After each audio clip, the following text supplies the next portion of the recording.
Good afternoon, ladies and gentlemen. Marty Richards with Richland Center Tourism here again. And no, your eyes do not deceive you. I did go from doing videos in a down jacket and blue jeans to shorts and a t-shirt just in one short week.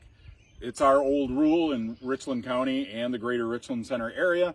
If you don't like the weather right now, just wait 10 minutes and it'll change and it gets a lot better. So today we find ourselves on Dog Hollow. So Dog Hollow is a real windy, kind of a fun road to take that really takes you through some nice rolling hills and valleys with nice wooded area. So it's a very scenic drive.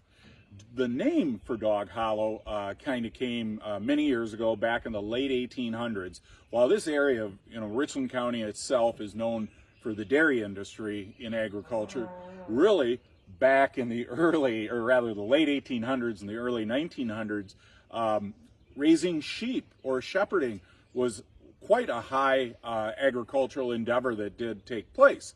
So during that time, of course, we had shepherds and the sheep out in the fields and out in the hills, and wild dogs became a problem.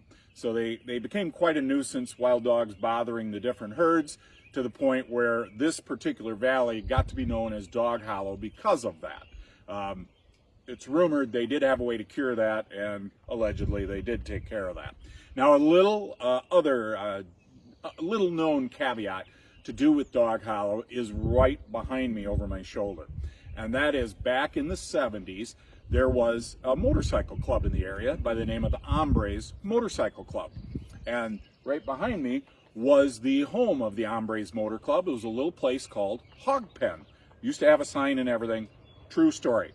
Well, what ended up happening was every Memorial Day weekend back in the late 60s, early 70s, and even into the 80s, they had a Memorial Day get-together, a little rendezvous with a whole bunch of tents. There was a pond back there, and they had concerts. They had bands come in and play. One of the bands that came and played that was not famous at that point, and we like to say that they owe some of their success to us, was Cheap Trick. True story.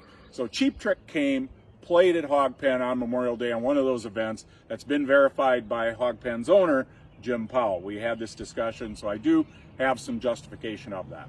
So anyway, folks, we really appreciate all your support. We encourage you to go out to YouTube and like and share the videos on Facebook as well. Have a great afternoon.